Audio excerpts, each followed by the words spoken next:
다초점 인공수정체를 꼈을 때는 이제 여기 시뮬레이션을 보시면 이제 빛이 이렇게 조금 퍼지게 됩니다. 원래 헤드라이트 불빛은 이렇게 가로등이나 신호등이나 이렇게 옆에 있는 달무리처럼 빛 그림자가 생기게 되고 약간 퍼져 보이게 됩니다.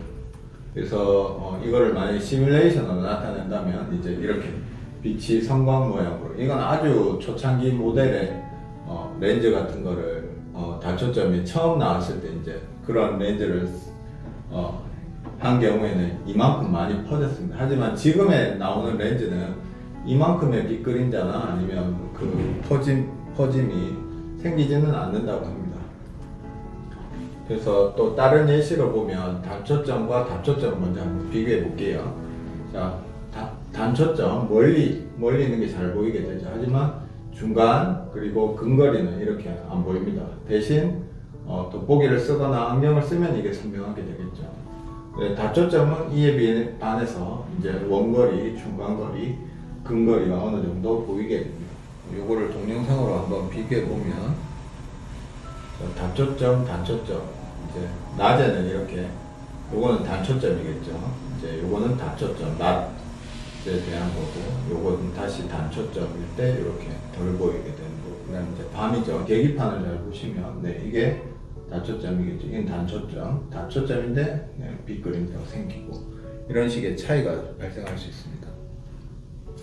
그래서 어느 정도의 근거리를 보고 싶은데 요즘은 유튜브나 아니면 핸드폰을 많이 보고 사니까 이거를 이렇게 당기지 않고 한 이 정도, 내 팔 거리 정도 되는, 그게 약 60에서 70cm 정도 되겠죠.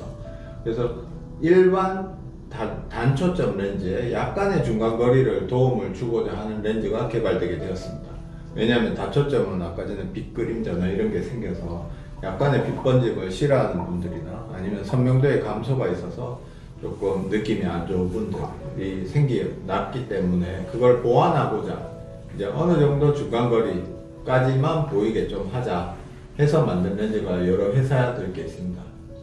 장점은 거의 단초점 렌즈와 거의 비슷합니다. 하지만 더 빛 번짐이 없고요. 대신 이제 중간거리가 그냥 원거리 때는 아예 안 보이지만 얘는 어느 정도 보일 수 있는 거리를 제공하고 있습니다.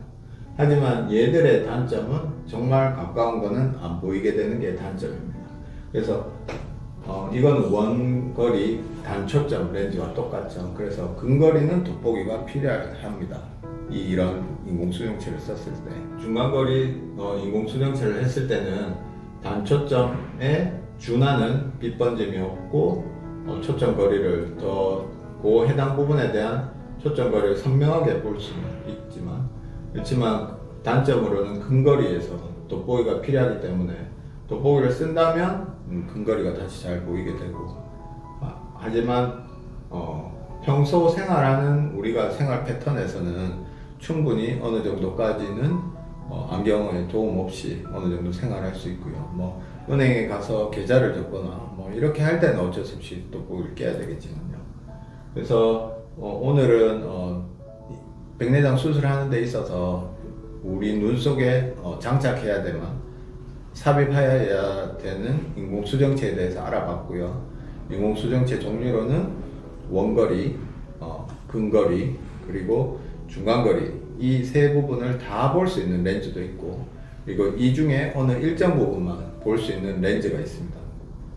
그래서 예를 들면 이제 운전을 많이 하시는 분들, 특히 밤에 운전을 많이 하시는 분들, 그런 분들이 막 장시간 운전을 하는데 아까처럼 뭐 빛 번짐이 생긴다거나 이러면 조금 많이 피곤하실 수 있겠죠. 다시 살펴보면, 네, 만약에 운전을 하는데 항상 모든 빛이 이렇게 보인다, 대신 어느 정도 보인다, 뭐 본인의 선택에 따라서 다르지만 이게 하루 이틀 된다고 하면 모르겠지만 이게 뭐 한 달, 1년 동안 항상 이렇게 밤에 운전해야 된다, 그러면 아마 제 생각에는 다초점을 하는 경우에는 많이 힘드시지 않을까. 하지만 만약에 그런 분들이 다초점을 한다고 해도 이런 빛 그림자를 줄일 수 있는 안경 렌즈가 따로 있습니다. 그래서 그걸 쓰고 한다면 뭐 충분히 생활을 하는데 지장이 없겠지만, 만약 그런 렌즈를 쓰지 않고 다초점으로만 해서 이렇게 생활한다면 아마 눈 피로도가 굉장히 증가될 것 같고요. 그리고 뭐 특별히 그 세공을 하거나 보석 세공 있죠. 그리고 도면 조그만한 거를 자세히 봐야 된다.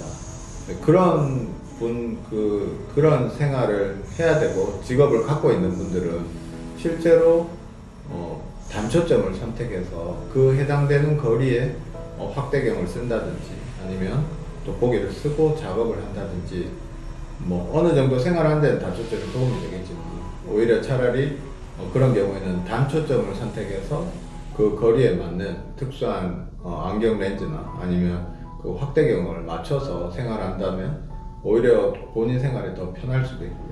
그리고 항상 선명도가 중요하신 분들은 오히려 다초점보다는 단초점 렌즈가 더 낫지 않을까 하는 개인적인 생각입니다. 네, 뭐 저와 다른 생각을 가진 분들과 또 있을 거고, 그리고 제가 원하지 않고 그리고 환자분들이 원하는 경우에는 또 충분히 상담해서 또 이런 거를 선택할 수 있으니까요.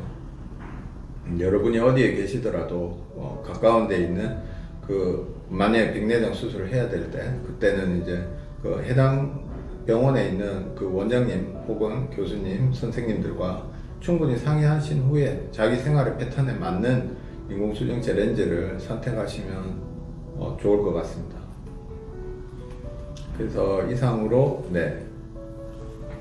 제 오늘 강의는 마치겠고요. 그래서 만약에 잘 보는 안과에 오시면 여러분들을 도와드릴 수 있는 상담실도 있고, 그리고 원장님들께서 본인들의 얘기를 듣고 어떻게 수술하면 좋겠다고 조언을 잘 하시기 때문에 백내장 수술을 할 때 한번 이런 것도 고려해 주시고 미리 알고 또 설명을 들으시면 도움이 되지 않을까 싶어서 이번 영상을 준비했습니다. 네, 감사합니다. 건강히 잘 지내십시오.